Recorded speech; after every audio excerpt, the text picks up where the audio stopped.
Bienvenue Sur le banc des joueurs, Diane Ouellette, responsable des communications de la Ligue de hockey d'excellence du Québec. Qui d'autre qui est le mieux placé que le directeur général du tournoi Hockey Pee-Wee de Québec de venir nous parler de ce tournoi-là et des succès qu'ils connaissent année après année que Patrick Dom.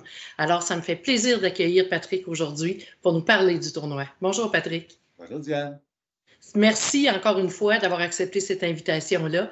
Mais Patrick, d'entrée de jeu, dis-nous, qu'est-ce qui fait que ce tournoi-là connaît du succès comme ça, année après année, saison après saison?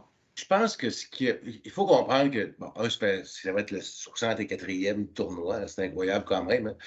On partit ça en 1960 avec Gérard Dumont. C'est incroyable, mais je pense que ce qui fait un peu notre force, mais à la fois, il y a eu 3 groupes. Hein? Il y a eu la gang à Dumont, la gang à M. Légaré, puis il y a eu notre gang avec nous autres. Et je pense qu'ils ont quand même construit quelque chose de solide. Là. Il y avait vraiment une belle charpente. Puis nous, tout ce qu'on essaie de faire depuis qu'on a notre groupe, on l'a, le tournoi, c'est vraiment de s'assurer que, tu ne peux pas laisser la parade. Si tu regardes la parade, demain matin, il y a quelqu'un qui va venir te manger, c'est sûr. Je pense que ce qu'on essaie de faire, c'est toujours de mettre une belle couche de vernis, hein, de toujours aussi arriver avec des idées. Oui, il y a le tournoi, mais le tournoi en tant que tel, c'est pas un tournoi de hockey, c'est un événement. Et c'est ça qui fait la force du tournoi. C'est l'événement qui est à travers, qui englobe, si on veut, le tournoi. Et quand on pense que, bon, on fait venir des joueurs maintenant que les jeunes, on se rappelle l'année dernière, Carey Price qui était ici. Bon, donc toutes sortes de choses comme ça. Donc, c'est l'événement qui fait que le tournoi est en santé. Et c'est ça que je dis qu'il ne faut jamais laisser passer le train ou la parade, parce que si tu laisses passer, on l'a vu avec la pandémie, hein, ça a passé à pas grand-chose que nous, on arrête, là, vraiment arrêté complètement. Donc, mais je pense que c'est un peu ça. Je pense que c'est le fait aussi que les bénévoles sont attachés à ça. C'est un événement que les gens de la ville de Québec se sont appropriés. Quand tu dis que tu as 200 000 spectateurs pour un tournoi de hockey Pee-Wee, 95% des gens qui sont dans l'amphithéâtre, qui n'ont aucune idée qui joue. C'est les Blancs contre les Bleus, ça se termine là. À part les parents proches, les petites sœurs, les petits frères, c'est vraiment des gens qui viennent absolument assister au tournoi parce qu'ils adorent ce genre de hockey-là. Et tu leur dis l'autre chose aussi, je pense que l'âge qu'on a, les Pee-Wee, c'est le plus bel âge. Bantam, c'est un petit peu trop de testostérone. Atome, un petit peu trop jeune, c'est le plus bel âge. C'est encore une fois cette année, on va héberger, ça ne se fait pas non plus, mais on va héberger au-dessus de près de 40 équipes en famille d'accueil. Là. Donc, on parle de 400 familles d'accueil, 800 jeunes qui vont être en famille d'accueil pour 7, 8, 9, 10 jours. Ça ne se fait pas nulle part ailleurs. C'est incroyable. Mais Patrick, tu ne peux pas faire ça tout seul. Tu as une équipe en or avec toi, assurément. Écoute, on est 7 permanents en tant que tel au tournoi. Quand les gens disent ça, ils disent, ah oui, vous êtes 7 personnes à temps plein. Oui, on est 7 personnes à temps plein. Là, on a un budget d'au-dessus de 3 millions de dollars pour le tournoi. Mais oui, il y a les permanents, puis oui, je suis là. Mais encore une fois, les bénévoles, je me dis toujours, un jour, ça va arrêter, ils ne seront plus là. Au contraire, ils se renouvellent les autres mêmes. Les responsables de comité vont chercher leurs propres bénévoles, ils n'ont même pas besoin de leur fournir. Je me souviens d'une anecdote, Diane, au 50e, on s'était dit, beaucoup vont entendre un chiffre rond, là, 50, 75, pour partir. Donc, on s'était fait une banque de noms de bénévoles et on avait une centaine de noms en réserve. Il y en a 5 qui sont partis. Donc, on en a rappelé 95 pour leur dire qu'on n'avait pas besoin d'eux. Donc, c'est un peu tout ça, l'ensemble de l'œuvre qui fait que le tournoi est en santé à ce point-là. Et vous avez aussi ajouté au fil des années le hockey féminin. Et ça aussi, ça amène une belle fenêtre au niveau du hockey en tant que tel. Quand tantôt on se disait de se renouveler, là, ben ça en fait partie de ça. Je me souviens, avec un de vos prédécesseurs, Sylvain Lalonde, on avait commencé à faire du 3A au tournoi Pee-Wee. Oui. Les premiers clubs 3A se sont formés au tournoi Pee-Wee, des équipes 2A qui n'étaient pas qualifiées. Et on avait fait un regroupement des meilleurs joueurs et on les avait fait jouer dans la grosse classe et ça avait très bien été. Et l'année suivante, donc au Québec, et c'est ça que je dis que des fois, on est précurseurs aussi de certaines choses. Il faut que le tournoi soit aussi à l'avant-garde. Il faut qu'il y ait le hockey dans tous les sens.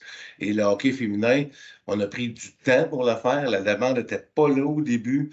Caroline Ouellette a aidé quand même avec son équipe de Assurément. célébration. Mais on voulait vraiment un jour créer cette division-là. On l'a fait l'an dernier. La réponse, elle a été absolument fantastique. Je pense qu'on a une bonne formule. On a une belle entente avec la HEQ là-dessus. Mais d'avoir 4 équipes du Québec, présentement, on est à 12 équipes au total. Il faut comprendre qu'on accepte en tout et partout, gars et filles, 120 équipes. Ouais. Diane, on en a refusé 200 cette année. Ça n'a pas de bon sens. Hein? Donc, c'est comme ça à chaque année, de toute façon. Tu es obligé d'en refuser un nombre incroyable.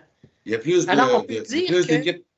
Plus d'équipes déçues qu'il y en a qui sont heureuses. Exactement. Donc, on peut dire à ces gens-là qui ont accès à ce tournoi-là, c'est un privilège que vous avez et profitez-en grandement. C'est sûr. L'an dernier, on a eu environ 25 demandes sur les 12 équipes. Cette année, on a 40 demandes de hockey féminin. On prend encore 12 équipes. On verra ce qu'on fera dans le futur. Il faut comprendre aussi qu'on est limité. Il faut se limiter à 12 jours. C'est beaucoup pour les bénévoles. Il y a le centre Vidéotron qui est pris aussi. Donc, c'est 12 jours, 120 équipes. Mais bon, au moins, la formule est bonne. L'inverse serait dramatique. Avec cette augmentation-là d'équipes féminines intéressées à venir joindre, à venir se présenter à ce tournoi-là, démontre effectivement que ça n'est une demande maintenant. Absolument. Et c'est ce que je disais tantôt un peu, quand on dit qu'on se sert du tournoi, je pense que le tournoi est une belle vitrine pour le hockey féminin. Et si nous, en ayant une division féminine, on est capable d'aider le hockey féminin à se développer, pas juste au Québec, au Canada, aux États-Unis, partout dans le monde. Bien, si on est capable, parce qu'ils savent que le tournoi Pee-Wee, puis qu'il y a un intérêt à venir, puis que je parlais avec un gars du Danemark il n'y a pas tellement longtemps, qui, eux, veulent venir déjà l'année prochaine, le gars, c'est le grand gars de Drummondville, il a entendu parler de ça. Donc, les inscriptions, eux, augmentent par rapport à ça aussi. Donc, c'est un peu notre but aussi comme tournoi, d'essayer de faire grandir le hockey là, sous toutes les formes. Et en parlant de renouvellement, il vient d'avoir un nouveau partenariat encore avec la LHEQ, mais du côté volet masculin cette année. Est-ce que tu peux nous en parler, s'il te plaît, Patrick? Oui, bien, on sait très bien qu'on en parlait, quand tu refuses ton équipe. Donc, les gens veulent savoir, OK, comment ça fonctionne pour être accepté, Donc, c'est sûr que moins on choisit d'équipe, mieux c'est quand elle réussit à se qualifier par elle-même. On a fait ça il y a 2 semaines avec la région de Québec, là, au niveau 2A, 2B. Donc, avec Jocelyn, avec Marcel et aussi avec les gens là, du RSEQ, mais spécialement pour la LHEQ, on a dit comment on fait pour trouver une bonne façon pour pas non plus que des jeunes restent sur le banc trop longtemps parce qu'on sait comment c'est important de participer.